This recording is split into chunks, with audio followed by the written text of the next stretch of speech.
Welcome po muli sa Philippine Weather Trivia. Again, para po sa mga bago sa channel na to, ako nga po muli si Alvin Pura, isang meteorologist at ang inyong weather tito. Ngayon, silipin na natin itong low pressure area sa labas ng ating par na posibleng maging bagyong Domeng at ang pagsisimula ng ating habagat o southwest monsoon. Sa katunayan, ngayon pa lamang meron tayong tinatawag na southwesterly winds o yung ating hangin ay nanggagaling na sa timog kanluran. So narito po yan, nanggagaling sa Australia, tumatawid ng equator, nagkakaroon ng pagbali ng hangin o pagbabago ng direksyon at nakakarating sa atin as southwesterly winds.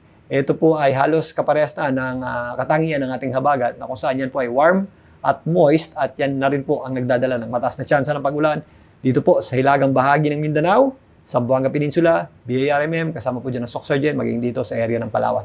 At kung mapapansin nyo dito sa ating wind map, yan po ay dumadaloy patungo dito sa ating binabantayang low pressure area sa labas ng ating par na huling namata ng Pag-asa sa kanilang update kaninang alas 5 na nasa around 1,530 kilometers east ng northeastern Mindanao at yan po nga ay nasa labas ng ating par. Ito po ay nasa high chance na o mataas na ang tsansang maging isang ganap na bagyo ayon sa Pag-asa. Ito po ay maaari makapasok sa loob ng ating Philippine Area of Responsibility sa mga susunod na araw.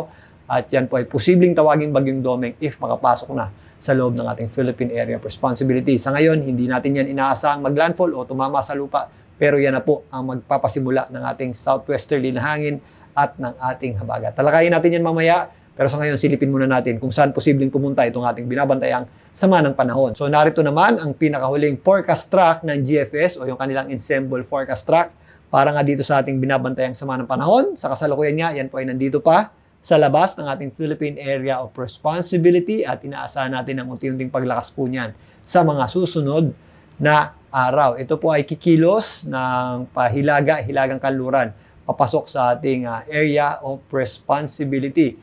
Ito pong ating binabantayang sama ng panahon ay maaaring umakyat o dumaan dito sa gilid ng ating Area of Responsibility. Pag yan po ay kumilos ng mas pakanluran pa, mas mapapaaga po ang pagpasok niyan. If ever mas umakyat pa po yan, medyo mas late lamang ng kaunti. So as early as Wednesday hanggang Thursday, yan po ay posible nang makapasok sa loob ng ating Philippine Area of Responsibility at yan po ay mabibigyan ng local name na Domeng. Sa ngayon, at base rin dito, hindi po yan natin inaasahang pang maglandfall o tumama sa lupa. Pero ito po ang posible nang mag-trigger nga at magpasimula ng ating hanging habagat o southwesterly wind flow. Yan po ay magkakaroon ng paghila o dyan po dadalo yung ating habagat habang nandito po sa itaas na bahagi ng ating bansa. Sa ngayon, ito po ay isang low pressure area pa lamang at meron po yung malawak na sirkulasyon. At kung papansinin natin sa ating satellite image, medyo buhagag pa yung kanyang mga kaulapan. Pero sa mga susunod na araw nga, lalong-lalo na sa susunod na linggo, magkakaroon po yan ng paglakas habang nandito sa itaas na bahagi ng ating bansa. Habang mas lumalalim pa po ang pressure niyan o mas bumababa ang pressure niyan, mas magkakaroon pa po yan ng inflow ng hangin o dyan po tutungo yung ating southwesterly wind flow o yung ating pasimula ng ating hanging habagat. As early as Friday and by weekend, so ganito na po yung itsura ng ating wind map o yung ating forecast model para dito sa ating binabantayang posibleng tawaging bagyong Domeng. Meron na po yung mas malalim na paghila ng ating habagat o southwesterly wind flow. So kaya ako pinapaulit-ulit na tawagin muna itong southwesterly wind flow, although halos parehas na po yan ang katangian ng ating habagat. Dahil may criteria po ang Pag-asa sa pagdeklara ng pagsisimula ng habagat. Dahil meron po silang inaabangang sapat na dami ng pag-ulan sa mga areas na nasa western section ng ating bansa para officially mag-declare ng pagsisimula ng habagat. Maliban dyan, dapat medyo malalim din o medyo malawak at malakas yung ating inflow ng hangin na nagmumula sa timog kanluran. So sa ngayon, possible pa lamang po yung maging tinatawag na southwesterly wind flow unless maging malawak pa yung paghila o maging mas malakas pa yung ating hangin na nanggagaling sa timog kanluran.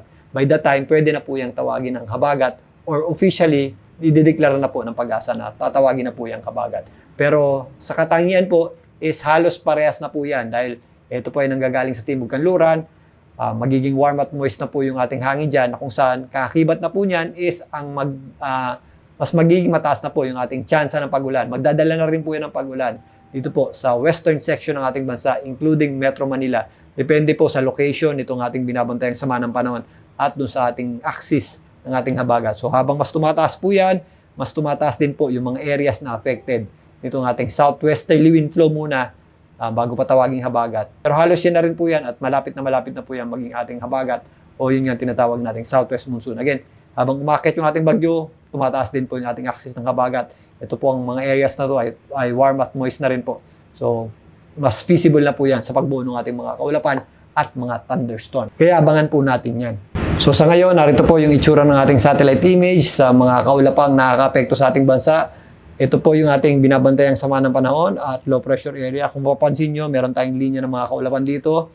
Ito naman po yung ating trough o extension o yung pagbali ng hangin patungo dito sa ating binabantayang sama ng panahon. At yung ating mga pagulan naman dito sa areas na nasa kanlurang bahagi ng ating bansa ay epekto itong ating southwesterly wind flow, yung pasibulangan nating habagat. So mas mataas na po yung ating tsansa ng pagulan at kung mapapansin nyo rin dito sa ating satellite image is meron na po tayong mga kaulapan at thunderstorms. Ito po sa mga areas ng Western Visayas, Palawan, including Zamboanga Peninsula, Northern Mindanao nga, kasama po dyan ang areas ng BARMM at Soc-Sargent area. So ito pong ating southwesterly wind flow ay magpapatuloy na sa mga susunod na araw hanggang makapasok na sa loob ng ating Philippine Area of Responsibility itong binabantayan nating posibleng maging bagyong Domeng at mas lalakas pa po o mas lalalim pa yung ating southwesterly wind flow hanggang maging habagat na po yan or tawaging habagat ng Pag-asa. So balikan natin yan sa susunod. Muli ito po ang inyong Weather Tito para sa Philippine Weather Trivia.